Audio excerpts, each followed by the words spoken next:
राधे राधे। इस चैनल के सभी वीडियो के डिस्क्रिप्शन और सबटाइटल्स सभी भाषाओं में उपलब्ध है। All the videos of this channel has an option of selecting captions and subtitles in all the languages. इस चैनल के सभी वीडियो पर एपिसोड नंबर 8 में दिया गया डिस्क्लेमर पूर्णतः लागू है। राधे राधे, जय श्री कृष्ण। तो श्रद्धालुओं, अपनी आध्यात्मिक यात्रा में आज अपन श्रीमद् भगवत गीता के 16वें अध्याय पर हम चर्चा करेंगे। तो इसमें कृष्ण भगवान दो प्रकार के मनुष्यों की प्रवृत्ति पर अर्जुन को ज्ञान देंगे। तो एक देव प्रकृति के और दूसरे असुर प्रकृति के मनुष्य। तो ये कर्मों के फल से जो योनि मिलती है अपने को, मनुष्य योनि, उसमें कौन से जो संस्कार हमारे पीछे के जन्मों से आए हैं, अगर वो सात्विक संस्कार हैं तो हम देव योनि में उत्पन्न होते हैं मनुष्य में, और वो रजोगुणी और तमोगुणी से प्रभावित संस्कार हमारे हैं तो हम असुर श्रेणी में पैदा होते हैं। तो इस अध्याय का नाम ही देवासुर संपदा विभाग योग, यानी ये दो प्रकार के व्यक्ति पैदा होते हैं, उनकी संपदा यानी जो धनराशि से मतलब नहीं है, वो संस्कारों की जो संपदा है, वो किस प्रकार के संस्कार यानी अपने कर्म करने की जो प्रवृत्ति है वो लेकर आए। तो कृष्ण कहते हैं अर्जुन से, भय का सर्वथा अभाव, अंतःकरण की पूर्ण निर्मलता, तत्व ज्ञान के लिए ध्यान योग में निरंतर दृढ़ स्थिति और सात्विक दान, इंद्रियों का दमन, भगवान देवता और गुरुजनों की पूजा तथा अग्निहोत्र आदि उत्तम कर्मों का आचरण एवं वेद शास्त्रों का पठन पाठन तथा भगवान के नाम और गुणों का कीर्तन, स्वयं धर्म पालन के लिए कष्ट सहन और शरीर तथा इंद्रियों के सहित अंतःकरण की सरलता। तो ये श्लोक नंबर 1 है। तो काफी बड़ा श्लोक है ये। तो इसमें जो देव प्रकृति के पुरुष है ना, उनकी प्रवृत्ति यानी उनका आचरण बताया गया, वो किस प्रकार का व्यवहार करते हैं। तो भय नहीं होता उनमें, अंतःकरण की पूर्ण निर्मलता होती है, सत्य बोलते हैं, गुस्सा नहीं आता, मीठे स्वभाव के होते हैं, तत्व ज्ञान के लिए ध्यान योग में निरंतर दृढ़ स्थिति, हमेशा ही उनको परब्रह्म चित्त में रखते हैं, हमेशा उस परमात्मा की स्मृति रखते हैं। सात्विक दान, अब कृष्ण भगवान ने दान भी 3 प्रकार के बताए हैं। जो 3 प्रकार के हमारे जो गुण हैं, सत्गुण, सत्वगुण, रजोगुण और तमोगुण, उसी प्रकार की दान की प्रवृत्ति होती है। तो सत्वगुण जो सात्विक दान है, उसका वो किसी निरुद्देश्य, वही निष्काम कर्म की स्थिति रखते हुए दान किया जाता है। सही पात्र को ही दान दिया जाता है और किसी प्रकार का उसमें उद्देश्य नियत नहीं होता भी मैं ये करूंगा तो मेरे को प्रसिद्धि मिलेगी या मेरे को पुण्य मिलेगा, कोई उसमें स्वार्थ निहित नहीं होता। बाकी जो 2 प्रकार के दान है, तो रजोगुण वाले दान को, जैसे अगला अध्याय जो 17वां अध्याय है, उसमें 20वां जो श्लोक है, उसमें पूरा इसका विवरण दिया गया है। रजोगुणी व्यक्ति जो दान करता है ना, उसमें दंभ घमंड होता है, उसमें स्वार्थ होता है, ईर्ष्या भी होती है। किसी व्यक्ति ने, दूसरे ने दान दिया तो अपनी प्रसिद्धि बढ़ाने के लिए उससे ज्यादा दान देना, अपने गुणों का बखान करना। तो इस प्रकार के उद्देश्य, फिर पात्र अपात्र की वो विवेचना नहीं करते। तो किसी प्रतिद्वंदी व्यक्ति ने किसी संस्था में दान दिया तो वो क्या है कि उसकी प्रतिद्वंदता में वो दान करेंगे, उस संस्था को अपना बड़ापन दिखाने के लिए ज्यादा वो दिखाएं। तो ये रजोगुणी वाले व्यक्ति होते हैं। और तमोगुणी वाले है ना, वो दूसरे को नीचा दिखाने के लिए, डराने के लिए, अपना प्रभाव जमाने के लिए, यानी उनके नियत स्वार्थ होते हैं। तो इस प्रकार के वो दान करते हैं। इंद्रियों का दमन, यानी जो इंद्रियों की जो तन्मात्राएं हैं, उनको एक निश्चित सीमा तक वो रखते हैं न्यूनतम उसकी स्थिति तक, ताकि हमारा ध्यान नहीं भटके, हमें अधिक लालसा, अधिक लोभ इत्यादि, अधिक रसास्वादन इत्यादि उत्पन्न नहीं हो। भगवान, देवता और गुरुजनों की पूजा और उनका यानी सम्मान करना, इन सब का पूजा का मतलब यहाँ पर सम्मान से, मन से उनका सम्मान। अग्निहोत्र आदि उत्तम कर्मों का आचरण, वेद शास्त्रों का पठन पाठन तथा भगवान के नाम और गुणों का कीर्तन। तो वैदिक रीति से हवन इत्यादि, हवन के पश्चात दान इत्यादि, भूखे निराश्रितों को भोजन करवाना। अग्निहोत्र का मतलब केवल वो ही नहीं है कि अग्नि में हमने जो क्या नाम, अग्नि के जो होत्र जो होते हैं, जो हवन के लिए निमित्त जो सामग्री होती है, उसको हम अग्नि में समर्पित करते हैं, तो वो वायु वातावरण की शुद्धि इत्यादि, उसमें बहुत से गुण निहित होते हैं। तो मंत्रों का साथ में उच्चारण होता है। तो इस प्रकार का वेद वेदांतों इत्यादि का पठन पाठन, गुणों, भगवान के नाम का गुणों और कीर्तन। गुणों का मतलब जब भगवान के हम कीर्तन करते हैं, भजन करते हैं, तो तात्पर्य है कि उस वक्त आपका पूरा ध्यान भगवान में ही होना चाहिए। स्वयं धर्म के लिए कष्ट सहन, जो आपको उचित लगा है, कोई उसके प्रतिफल में, प्रतिरूप में आपको कोई दंडित करता है या कोई प्रताड़ना करता है, तो उसको सहन करना है।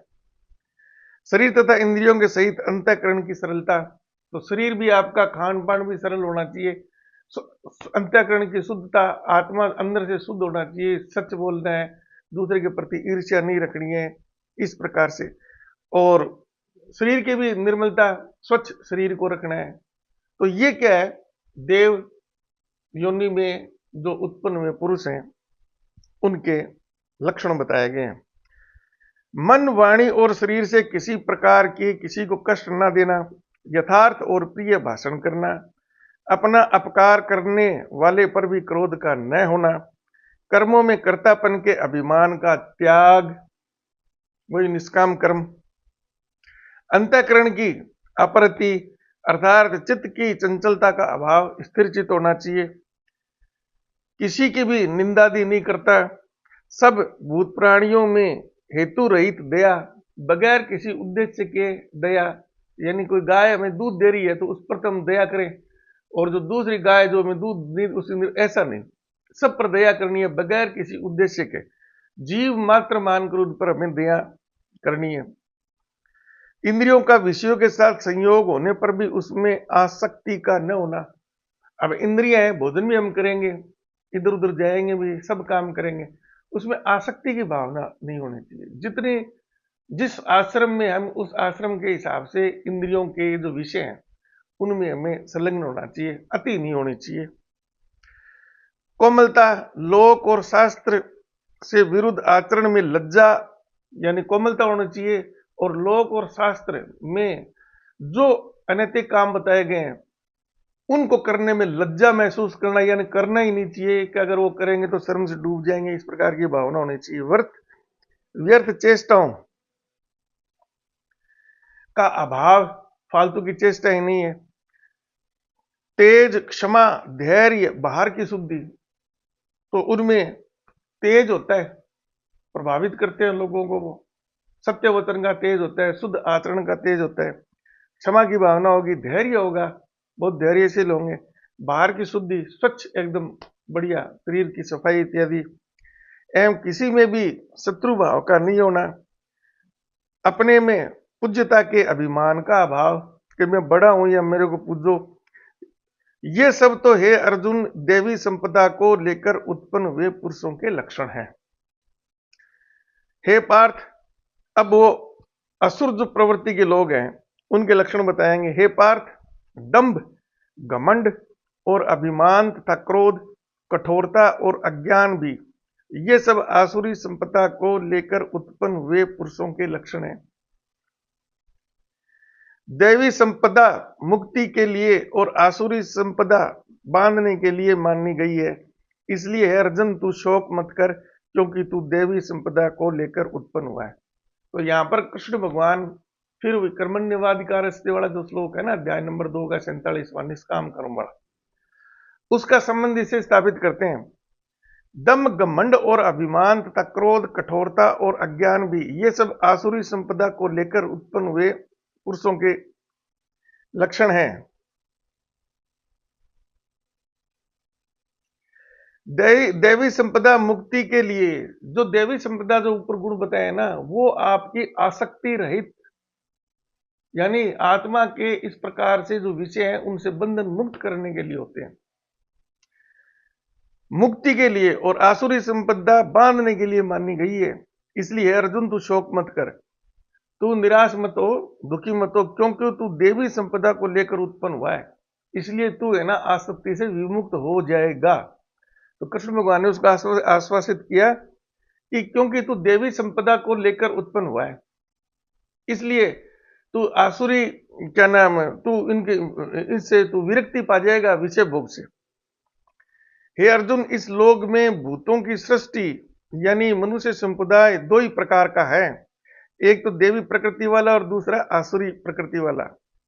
इसमें देवी प्रकृति वाला तो विस्तार पूर्वक कहा गया है, अब तो आसुरी प्रकृति वाले मनुष्य समुदाय को भी विस्तार पूर्वक मुझसे सुन। तो कृष्ण भगवान यहाँ बिल्कुल स्पष्ट करते हैं कि जो भी मनुष्य संप्रदाय, पूरा अपने को पृथ्वी का ही मतलब था, वहां तो अपने ब्रह्मांड के लिए बोल सकते हैं, तो उनको दो भागों में बांट सकते हैं। एक प्रकार के लोग होंगे जो देवी संपदा को लेकर उत्पन्न हुए हैं, दूसरे हैं जो आसुरी संपदा को लेकर उत्पन्न हुए हैं। अब आसुरी संप्रदाय जो संपदा वो कैसी होती है उसको तो विस्तार से सुनो। आसुर स्वभाव वाले मनुष्य प्रवृत्ति और निवृत्ति इन दोनों को ही नहीं जानते। तो आसुरी स्वभाव वाले मनुष्य होंगे, उनमें इतना ज्ञान ही नहीं होता कि किससे हमें छुटकारा पाना है, किस में हमें संलग्न होना है। प्रवृत्ति और निवृत्ति इसको समझते नहीं है वो, इसलिए उनमें न तो बाहर भीतर की शुद्धि है, न श्रेष्ठ आचरण है, और न ही सत्य भाषण है, वो सत्य भी नहीं बोलते। वो वे आसुरी प्रकृति वाले मनुष्य कहा करते हैं, उनके इस प्रकार के भाषण होंगे कि जगत आश्रय रहित है, जगत को संचालित करने वाला कोई नहीं है, सर्वथा असत्य है, सब जगह झूठ ही झूठ है, और बिना ईश्वर के अपने आप, ये जो संसार है इसका संचालन बिना ईश्वर के अपने आप केवल स्त्री पुरुष के संयोग से उत्पन्न है, अतः वह केवल काम ही इसका कारण है। तो संसार की संरचना भी ऐसे मानेंगे कि स्त्री और पुरुष या बाकी जो जीव जंतु है, नर और मादा के संयोग से उत्पन्न होते हैं। काम जो प्रवृत्ति है ना, वो इस संसार की उत्पत्ति का कारण है, वो काम को ही संसार की उत्पत्ति का कारण मानते हैं। इसके सिवा और क्या है?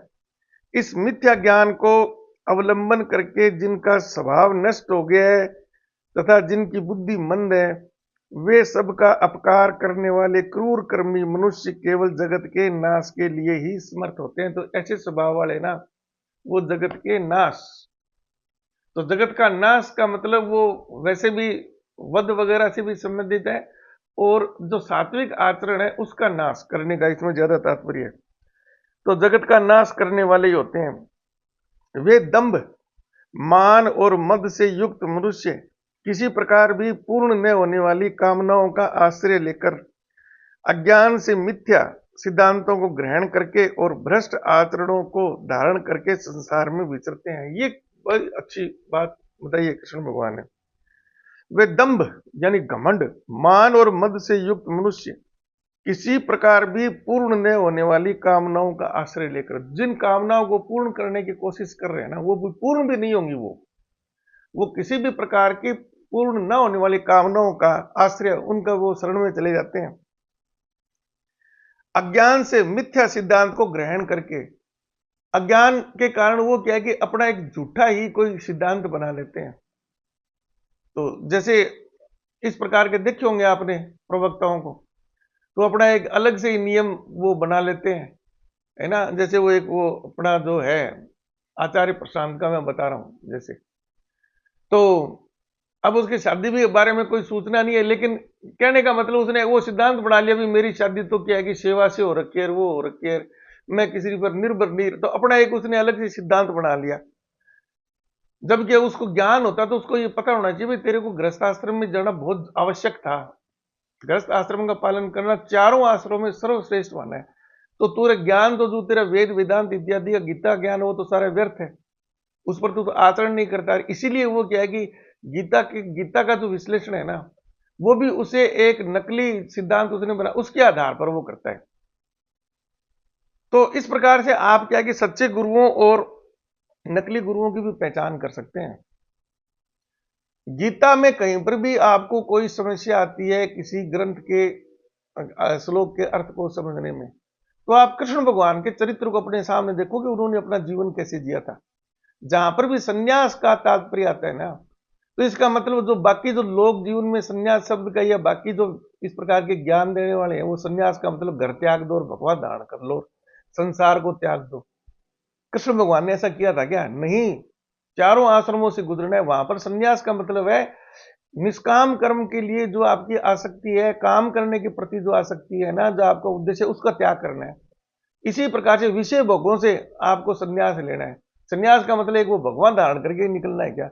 लेकिन वो अपने सिद्धांत से क्या है कि उसको अपना वो आदर्श बना लेते हैं। ये मिथ्या सिद्धांत है उनके, स्पष्ट बोल रहे हैं कृष्ण भगवान। तो ये जिस प्रकार के जितने भी प्रकार के मठ बने हुए हैं ना, ये रामानुजी संप्रदाय फलाना, उसके जो भी वेद जो प्रवक्ता है, अगर उन्होंने इस प्रकार से ब्रह्मचर्य के रूप में गृहस्थाश्रम प्रवेश नहीं किया, तो वो सारे के सारे मिथ्या सिद्धांत है उनके, मिथ्या सिद्धांत है।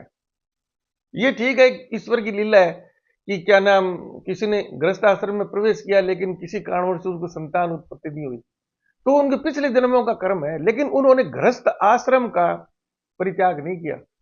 बाकी सारे तीनों आश्रम ही ये संसार टिका हुआ गृहस्थ आश्रम में। गृहस्थ आश्रम है, उसकी पत्नी है, तो खाना बनता है दोनों टाइम। कोई आ गया, कोई मांगने वाला भिक्षा के रूप में आ गया, भिक्षुक के रूप में आ गया, या कोई दान पुण्य करना है या सामाजिक कार्यों में जाना है, तो उसका घर खुला हुआ है ना। वो कहीं भी जाओ, उसका घर खुला हुआ है, उसके घर में आटा भी मिल जाएगा, दाल चावल चन इत्यादि मिल जाएगी। और कोई भी आता है तो स्त्री घर में होती है, तो एक मर्यादित आचरण होता है। तो इस बच्चे नहीं होए इसका मतलब ये नहीं है कि वो गृहस्थ आश्रम नहीं है। गृहस्थ आश्रम हो, बच्चे आपका 1 है, 2 है, 5 है, 20 है, वो सब ईश्वर की देन, आपके कर्मों के फल है, वो आपकी समझ है। तो ये बहुत ही बढ़िया। जहां कहीं भी आपको किसी भी श्लोक में, उसके अर्थ में, किसी भी शब्द के अर्थ में आपको संशय उत्पन्न हो, तो श्री कृष्ण भगवान के चरित्र को, उन्होंने अपना जीवन पैदा होने से मरने तक कैसे जिया है, अगर कोई उन्होंने इस प्रकार का काम किया है कि ब्रह्मचर्य आश्रम में या गृहस्थाश्रम में उन्होंने ज्ञान देना शुरू कर दिया। गीता का ज्ञान उन्होंने 90 वर्ष की उम्र में दिया था, जब आवश्यकता हुई थी। तो ये जो गृहस्थ आश्रम में ज्ञान बांटना शुरू कर देते हैं, ब्रह्मचर्य आश्रम में भी ज्ञान बांटना शुरू कर देते हैं, वो सब मिथ्या सिद्धांती हो। उन्होंने अपने नकली सिद्धांत का ग्रहण कर लिया है और भ्रष्ट आचरण को धारण करके संसार में विचरते हैं। वो भ्रष्ट आचरण है उनका। ये श्लोक नंबर 10 है। तो ये देव असुर संपदा विभाग है ना, ये आपके सब प्रकार के नकली गुरुओं की पोल खोल रहा है, तथा वे मृत्यु पर्यंत रहने वाली असंख्य चिंताओं का आश्रय लेने वाले, विषय भोगों के भोगने में तत्पर रहने वाले और इतना ही सुख है इस प्रकार मानने वाले होते हैं। तो उनका क्या सिद्धांत बना लेते हैं वो, और उसके कारण वो मृत्यु पर्यंत रहने वाली असंख्य चिंताओं का आश्रय रखेंगे। अरे ये निवार है, वो निवार, वो निवार, वो निवार, मर जाएंगे, इस प्रकार की असंख्य है ना चिंताओं को अपने वो लपेटे रहेंगे। विषय भोगों के भोगने में तत्पर रहेंगे। कभी जीवन इतना ही है, खा पी लो, आज आज गए जीवन मानते हो, और इतना ही सुख है कि यही सुख है, जो खा लिया पी लिया वही सुख है, इस प्रकार मानने वाले होते हैं। वे आशा की सैकड़ों फांसियों से बंधे हुए मनुष्य काम क्रोध के परायण होकर विषय भोगों के लिए अन्याय पूर्वक धनादि पदार्थों का संग्रहण करने की चेष्टा करते हैं। तो उनका एकमात्र उद्देश्य है, किसी भी प्रकार से धन है, प्रसिद्धि है, वो इस प्रकार से अन्याय वो देखते नहीं है, और है किसी भी प्रकार से उनको ये चीजें प्राप्त कर ले, इसी में ही वो प्रयत्नरत रहते हैं। वे सोचा करते हैं कि मैं आज यह प्राप्त कर लिया है और अब इस मनोरथ को प्राप्त कर लूंगा, यही होगा, ये प्राप्त कर लिया और अब ये और कर लूंगा, मेरे पास ये इतना धन है और फिर भी यह हो जाएगा, वह शत्रु मेरे द्वारा मारा गया और इन दूसरे शत्रुओं को भी मैं मार दूंगा, मैं ईश्वर हूं, ऐश्वर्य को भोगने वाला हूं। वो ईश्वर का अर्थ क्या लेते हैं? ईश्वर का अर्थ ऐश्वर्य वाला भी होता है। वो कहते हैं कि मैं ईश्वर हूं, यानी ये जो जिस प्रकार से मैंने धन इकट्ठा कर लिया है, अन्याय करता हूं, लोगों को डराता हूं, लोग मेरा डर के मारे सम्मान करते हैं, इसी को वो ही ऐश्वर्य समझते हैं। तो यानी अपने आप को वो इस प्रकार का ईश्वर समझते हैं। मैं सब सिद्धियों से युक्त हूं और बलवान हूं तथा सुखी हूं। तो इस प्रकार का उनमें भ्रम उत्पन्न हो जाता है। मैं बड़ा धनी और बड़े कुटुंब वाला हूं, मेरे समान दूसरा कौन है? मैं यज्ञ करूंगा, दान दूंगा और आमोद प्रमोद करूंगा। इस प्रकार अज्ञान से मोहित रहने वाले तथा अनेक प्रकार से भ्रमित चित्त वाले, मोह रूप जाल वाले, समाव्रत और विषय भोगों में अत्यंत आसक्त असुर लोग महान अपवित्र नरक में गिरते हैं। उनके लिए कृष्ण भगवान ने कह दिया है कि वो नरक में गिरते हैं। तो यहां पर गीता में एक और चीज आपको विशेष रूप से नोट करनी है। नरक और स्वर्ग, ये कृष्ण भगवान यहां पर भी बता रहे हैं और भी पीछे भी अध्याय में बताया, आगे और वो बिल्कुल इसको स्पष्ट करेंगे कि आप इस प्रकार की कल्पना ना करो कि भाई वहां पर कोई ऊपर आसमान में इस प्रकार की कोई बिल्डिंग बनी हुई है या कोई जगह जहां पर एक प्रकार का स्वर्ग के उपभोग है, दूसरे में नरक पर वहां दंड देने वाला है। वो इसी जीवन में यानी इस मानव योनि में ही वो कष्ट भोगते हैं। जो स्वर्ग में गए हैं ना, अच्छे काम जिनका परब्रह्म में साक्षात्कार नहीं होता है, वो उनका जो कृष्ण भगवान पहले उनका पुण्य नष्ट होने पर पुण्य वो मृत्यु लोक में आ जाते हैं। तो उसका कहने का दोनों अर्थ है कि वो ना इस योनि में अच्छा काम करेंगे तो अच्छा सुख भोगेंगे और भोगेंगे, लेकिन वो जन्म पुनर्जन्म के चक्कर से बचेंगे नहीं। अगली योनि भी उनको मनुष्य में मिली है, लेकिन अच्छी योनि मिलेगी। जब तक वो परब्रह्म से साक्षात्कार नहीं कर लेते हैं ना, अगर वो अच्छे कर्म करते हैं तो वो अच्छी स्वर्ग जैसी स्थितियों में वो रहेंगे, चिंता मुक्त रहेंगे, अच्छी संतान होगी, धन की भी आवश्यकता अनुसार किसी भी चीज की कमी उनके पास नहीं होती, हमेशा प्रसन्नचित रहते हैं वो। और नरक जो भोगने वाले हैं वो यहीं पर ही नरक है। वो किसी भी देखते हैं आप, जितने भी अपराधी प्रवृत्ति के लोग हैं वो कितने डरे हुए रहते हैं। वो चारों तरफ वो बाहुबलियों का हथियारों का जखीरा रखते हैं, भी कोई मुझे मार नहीं दे, मार नहीं दे, मार नहीं दे। तो जिसको डर ही नहीं है, प्रसन्न चित्त, तो वो है जो चारों तरफ ऐसे सतर्क होकर चलते हैं, बुलेट प्रूफ गाड़ियां इत्यादि, इसलिए डर के मारे तो रखते हैं कि यार कोई तुम्हारा, क्योंकि उन्होंने कर्म ऐसे किए कि प्रतिफल मिलने मिला। वो नरक जैसी स्थिति है, ना वो परिवार में ढंग से जी पाते हैं ना बाहर जो। तो ये तो नरक स्वर्ग नरक है ना, यही भोगना है आपको। अगर किसी कारण से कोई कमी रहेगी तो अगला जन्म भी वैसा ही मिलेगा। और बाकी स्वर्ग नरक है, बाकी जो निकृष्ट प्रवृत्ति के जो जीव हैं उनमें योनियां मिल जाएंगी। तो ये कर्मों का फल है ना, जो कर्मों का फल है वो केवल एक मानव योनि में ही अपन बदल सकते हैं, कर्म में परिवर्तित कर सकते हैं। बाकी पेड़ पौधे जीव जंतु तो एक रोबोट की तरह हैं, वो तो पिछले वाले कर्म उनको भोग के जाना है, वहां पर विवेक बुद्धि नहीं है। तो इसके विस्तृत अर्थ हैं, इसको पूरा इस प्रकार से समझना चाहिए। वे अपने आप को ही श्रेष्ठ मानने वाले घमंडी पुरुष धन और मान के मद में युक्त होकर केवल नाम मात्र के यज्ञों द्वारा पाखंड से शास्त्र विधि रहित यजन करते हैं। तो उनकी एक और पहचान होती है, वो धार्मिक प्रवृत्ति में भी संलिप्त होने का नाटक करते हैं। यानी लोग कैमरे के सामने आ गए, वो आगे इसके लिए चले गए, कहीं मंदिर में पूजा पाठ में शामिल हो गए, वहां पर अपनी बढ़ाई के लिए दान दे दिया, वो दे दिया। घर में वो इस प्रकार का कुछ नहीं करते। तो नाम मात्र का है ना, लोगों को भ्रम में रखने के लिए इस प्रकार से वो नाटक करेंगे, आडंबर। वे अहंकार शास्त्र विधि रहित यजन करते हैं। देखते आप कई जो नेता लोग हैं, है ना, वो उनको पता ही नहीं है, वो अब वो क्या बोलते, चुनावी वो मौसमी वो सनातनी बनते हैं, तो मंदिरों में जाते हैं, उनको बैठने का तरीका नहीं है, उल्टे वो है और है।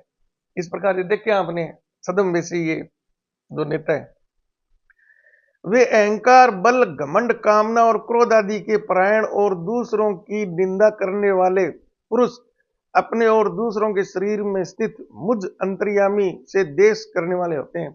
तो इस प्रकार के व्यक्ति है ना, वो मुझ अंतर्यामी यानी परब्रह्म इत्यादि के नाम से ही चिढ़ते हैं, अरे काय का परब्रह्म है, इस प्रकार की बातें करते हैं। उन द्वेष करने वाले पापाचारियों और क्रूर कर्मी नराधमों को मैं संसार में बार बार आसुरी योनियों में ही डालता हूं। ये तो बिल्कुल स्पष्ट कर दिया। इस प्रकार के जो कर्म करेंगे ना, उनका नरक यहीं भुगताएंगे, वो बार बार ऐसी योनियों में डालूंगा मैं। वो अपने कर्मों के फल से जीव जंतु बाकी कीट पतंगे आएंगे, फिर मनुष्य योनि आएंगे तो यही आएंगे, ज्ञान उनको फिर भी नहीं मिलना है। तो ये स्वर्ग नरक यहां पर कृष्ण भगवान बिल्कुल इन्होंने स्पष्ट कर दिया। हे अर्जुन, वे मूढ़ मुझको न प्राप्त होकर ही जन्म जन्म में आसुरी योनि को प्राप्त होते हैं, फिर उससे भी अति नीच गति को प्राप्त होते हैं, अर्थात घोर नरक में पड़ते हैं। तो कृष्ण भगवान यहां पर बिल्कुल स्पष्ट करते हैं कि ये अर्जुन, वे मूढ़ यानी अज्ञानी मुझको कभी भी प्राप्त नहीं होंगे, जन्म जन्म में आसुरी योनि को ही प्राप्त, और इससे घटिया योनि और उससे घटिया योनि में अति नीच गति को भी प्राप्त होते हैं। तो इस प्रकार के आसुरी गति वाले किसी प्रकार से अगर अपने दंडों से वंचित रह जाते, जेल नहीं गए, तो अगले जन्म में वो इस प्रकार की योनि में जाएंगे, वहां पर वो जेल में भी जाएंगे, वहां पर वो फांसी भी खाएंगे, वहां पर वो कोड़े भी खाएंगे। तो क्या वो अति और नीच योनियां उनको मैं देता हूं। काम, क्रोध तथा लोभ, ये 3 प्रकार के नरक के द्वार हैं। आत्मा का नाश करने वाले, अर्थात इसको अधोगति में ले जाने वाले हैं। अतएव इन तीनों को त्याग देना चाहिए। तो सात्विक प्रवृत्ति वाले में तो चीजें होनी ही नहीं चाहिए। हे अर्जुन, इन तीनों नरक के द्वारों से मुक्त पुरुष अपने कल्याण का आचरण करता है। तो इन काम, क्रोध, मोह, इससे जो मुक्त हो गया ना, वो अपने कल्याण का आचरण करता है, उससे वे परम गति को जाता है, अर्थात मुझ को प्राप्त हो जाता है। तो जो सात्विक प्रवृत्ति का आदमी है, वो निष्काम करेगा, मेरा ध्यान रखेगा, तो मुझ को प्राप्त हो जाता है। जो पुरुष शास्त्र विधि को त्याग कर अपनी इच्छा से मनमाना आचरण करता है, वह न सिद्धि को प्राप्त होता है, न परम गति को, और न सुख को। तो शास्त्र विधि से हटकर जो मनमाना कार्य करता है ना, तो कृष्ण भगवान ने स्पष्ट कह दिया, कहीं पर भी सुख नहीं है। वह न सिद्धि को प्राप्त होता है, न परम गति को प्राप्त होता है, और न सुख को। उसको इस जीवन में सुख नहीं मिलेगा, मैं तो मिलूंगा ही नहीं। उसको सिद्धि यानी शांति भी उसको नहीं मिलेगी। तो आप समझ लीजिए, शास्त्र विधि क्या है। चारों आश्रमों से होकर आपको आश्रमों के आचरण का पालन करके गुजरना है। ये लोहे की लकीर मान लो आप, ब्रह्म वाक्य यही है। पूरी गीता का ज्ञान ही इसी कर्मण्यवाधिकारस्ते मां फलेषु कदाचन मां कर्म फल हेतु भूर्मा ते संगोस्ति कर्मणि, इसी श्लोक की पूरी गीता वो व्याख्या है। निष्काम कर्म ही गीता का सबसे बड़ा ज्ञान, और किसी ग्रंथ में दिया ही नहीं गया इस प्रकार का ज्ञान। एकमात्र रास्ता है जिससे परब्रह्म का साक्षात्कार होगा। तो अब आप देख लीजिए कि कितने व्यक्ति आपके आसपास में और कितने धर्मगुरु आपके आसपास में जो इस प्रकार से चारों आश्रमों का निर्वहन जिन्होंने किया। जिन्होंने नहीं किया है ना, उनके बाकी सब योग फेल है। वो अगर वो भक्ति योग का भी दावा कर रहे हैं ना, तो वो योग उसका फेल है।